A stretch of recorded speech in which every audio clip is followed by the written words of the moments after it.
셀트리온 헬스케어 실적 정권사들의 평가에 대해서 정선이 감리 결과 발표 내일 나오나 셀트리온 플러스 1.76% 상승, 헬스케어는 플러스 0.92%, 제약은 플러스 1.62% 상승세를 보였습니다. 오늘은 만기일이었죠. 지수 선물, 지수 옵션, 종목 선물, 종목 옵션 이렇게 해서 네 가지가 다 만기였잖아요. 쿼드러플 위칭 데이다 이런 이야기인데요. 장 막판에 가서 이러한 만기의 영향을 셀트리온 그룹주들도 어느 정도는 받았다고 볼 수가 있겠습니다. 장중에는 오늘 열리는 정권선물위원회에 대해서 깜깜 무소식이잖아요. 특별한 이야기들이 없는 상황이었기 때문에 눈치를 보는 주가의 움직임이 나타났습니다. 막판에 매수가 들어왔는데요. 이것은 두 가지로 볼 수가 있는 것이죠. 정권선물위원회에서의 감리 결과에 대한 긍정적인 시각과 또 한편으로는요.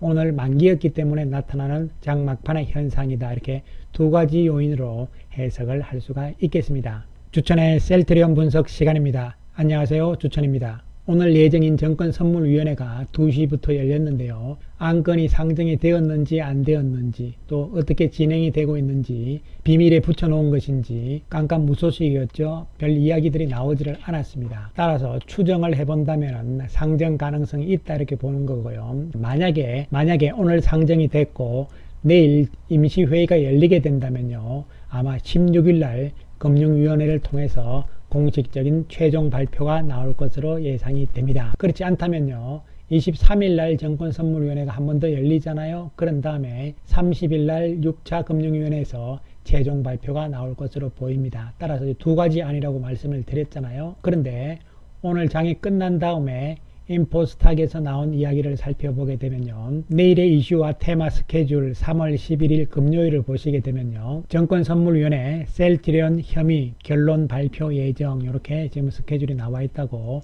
보도는 되어 있는 상황이죠. 물론 여기에서 나온 이 내용이 100% 맞을지 안 맞을지는 알 수가 없는 부분이긴 합니다. 그러나 만약에 이 보도 내용대로 내일 정권선물위원회에서 결과가 나온다 이렇게 되는 것이잖아요. 그렇게 되면은요.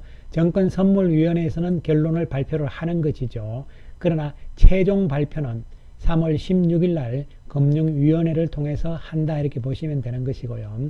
실제적으로 정권선물위원회에서 결론이 나게 되면은 그 결론 그대로 금융위원회에서 수용을 해서 발표만 한다 이렇게 생각을 하시면 되겠습니다. 어저께 장이 끝난 다음에 발표된 셀트리온 헬스케어의 실적에 대해서 네 군데의 정권사에서 보고서가 오늘 나왔습니다. 하나씩 살펴보면서 22년 올해는 어떻게 될 것인가에 초점을 맞춰서 이야기를 해보기로 하겠습니다. 먼저 신한금융투자입니다.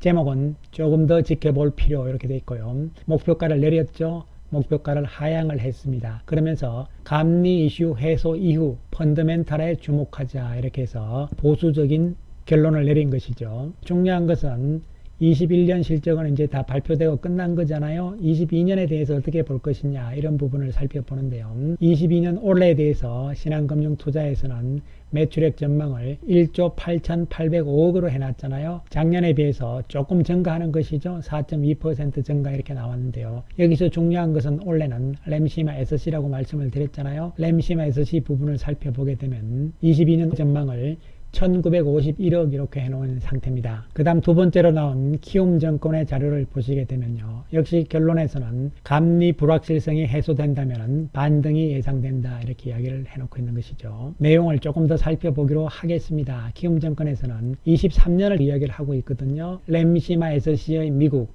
유플라이마도 미국이죠. 스텔라라 시밀러 역시 미국, 이것이 2023년이다 이렇게 되는 것이잖아요. 스텔라라 시밀러는 미국의 특허 만료가 23년 9월입니다. 그리고 셀트리온에서는 스텔라라 23년 연말에 출시가 예상이 되고 있는 것이죠. 그런데 중요한 것은요.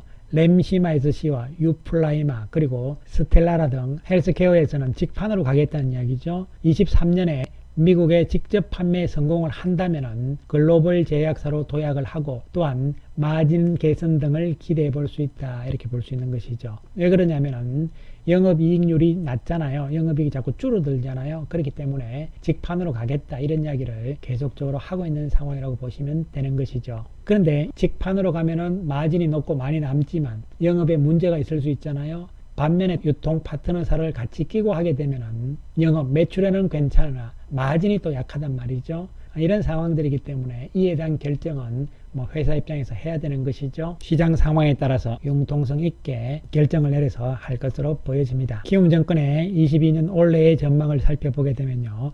매출액은 2조를 넘는 것이죠. 2조 775억이 되는 것이고요. 그리고 램시마 SC 부분을 살펴보시게 되면 2558억으로 높게 잡아놓은 상태죠. 그 다음에 세 번째로 살펴볼 자료는 하나금융투자에서 나온 자료가 되겠습니다. 제목은 아쉬운 실적은 여기까지 이렇게 돼 있죠. 22년에는 램시마와 램시마 SC, 유플라이마를 통한 호실적이 전망이 된다. 감리 불확실성 해소 이후 주가 반등 여력은 충분하다고 판단한다. 그리고 23년 이야기를 하죠. 유플라이마와 램시마 SC의 미국 진출 이렇게 되어 있고요. 향후 유플라이마, 램시마 SC의 미국 시장에서의 침투율이 장기적인 멀티플을 결정할 관전 포인트다 이렇게 이야기를 하고 있습니다. 내년에 23년 미국 시장이 상당히 중요하죠. 그러기 위해서 22년 올해 기반을 잘 닦아놔야 된다. 준비를 잘 해야 된다. 이런 말씀을 드릴 수가 있는 것이고요. 하나금융투자가 추정하고 있는 올해의 실적을 보시면요. 매출액은 2조를 넘기죠. 2조 686억으로 잡아놨고요.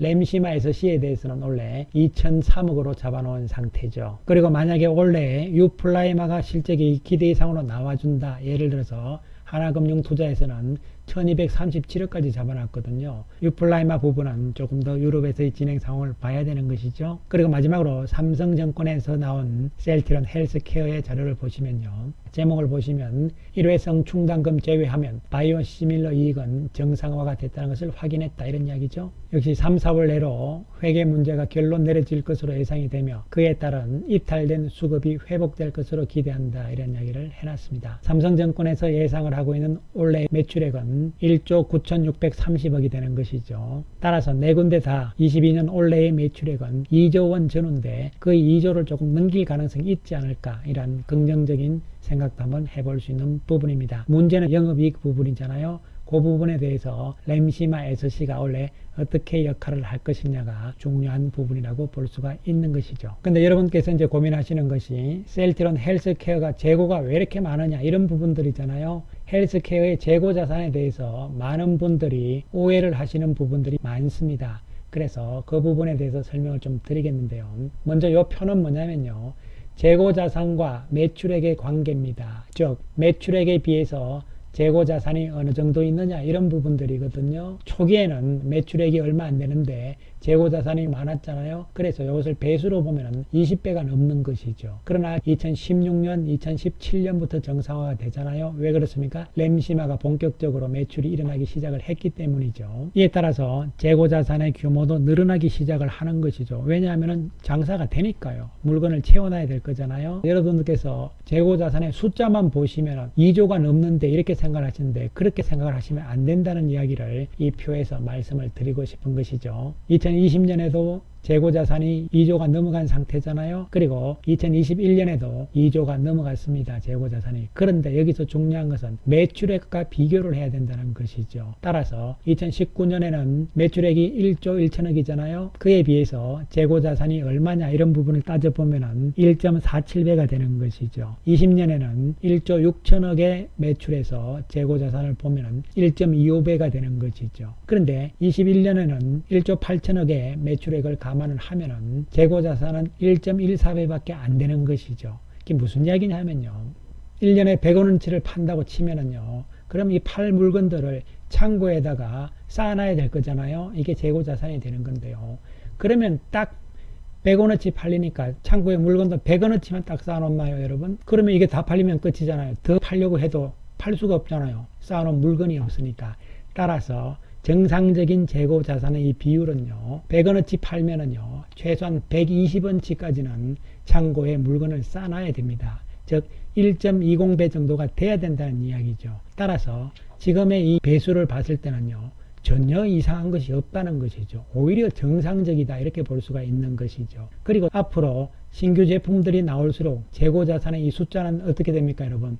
더 커질 수밖에 없는 것이죠. 재고자산이 2조가 넘는다. 이게 뭐냐? 이런 개념으로 생각을 하시면 아니 된다는 말씀을 다시 한번 강조를 드리겠습니다. 셀트리온을 외국인들이 314억의 매도 후 자사주는 8만 135주를 매수를 했습니다. 그래서 자사주가 지금 38.5% 정도 매수를 해놓은 상태입니다. 아직 여유가 60% 이상 있는 것이죠. 연기금이 오늘도 129억의 매수 우위를 보이는 모습이죠. 공매도는 69,000주로 증가를 했지만 그렇게 심각하게 많이 는 것은 아니다 이렇게 볼 수 있고요. 외국인들은 오늘 매도가 많았잖아요. 만기의 영향도 있었다고 볼 수가 있고, 왜냐하면 만기이기 때문에 개별 종목 선물이나 옵션 쪽에 매수 포지션을 가지고 있다면요, 아침부터 해서 매도로 팔아야 되는 것이잖아요.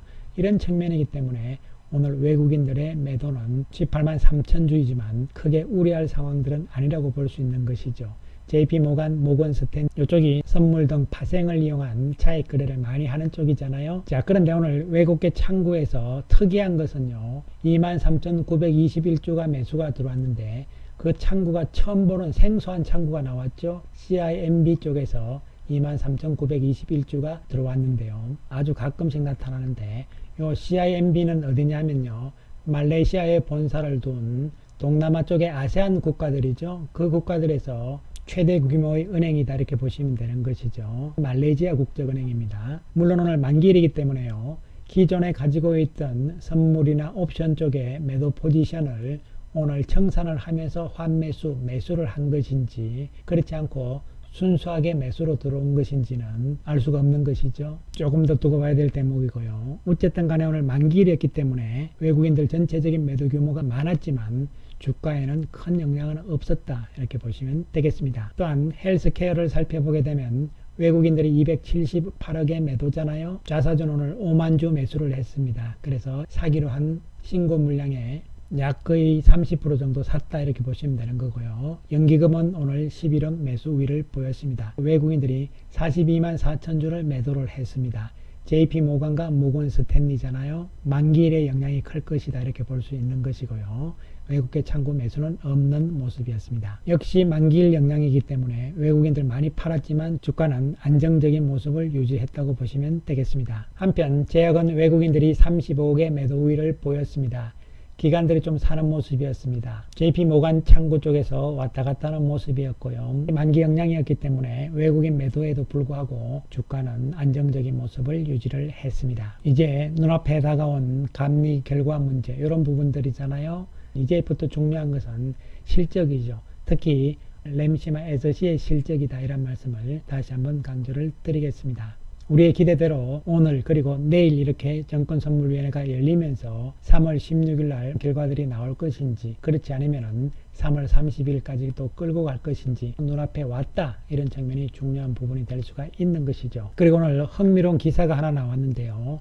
WHO에서 미국과 유럽에서 델타와 오미크론이 혼합된 변이 델타 크론이 확인됐다는 이야기가 나왔습니다. 변이 바이러스들이 자기들끼리 막 합치고 이러는 것이거든요. 그래서 델타 크론이다 이렇게 되는데요. WHO의 기술팀장은 스위스 시간 9일 열린 기자회견에서 프랑스, 네덜란드, 덴마크 등 지역에서 델타 크론이 확인됐지만 매우 적은 수준이라고 밝혔다. WHO는 이 혼합 변이를 추적하고 있고 이 변이의 중증도는 다른 변이와 다르지 않다고 전했다 이렇게 되어 있습니다. 기존의 델타와 오미크론이 지금 혼합을 했잖아요. 이렇게 되면은 레퀴로나주 입장에서도 델타는 가능하니까요. 그리고 허비평 쪽에서는 두 가지 다 가능한 상황이잖아요. 이 추이는 한번 두고 볼 필요성이 있다 이렇게 말씀을 드리겠습니다. 물론 빨리 바이러스가 없어졌으면 좋겠습니다만요. 이에 따라서 이제 감리 문제보다는 셀트리온 그룹은 실적 측면에서 초점을 맞춰야 된다는 말씀을 강조를 드리고요.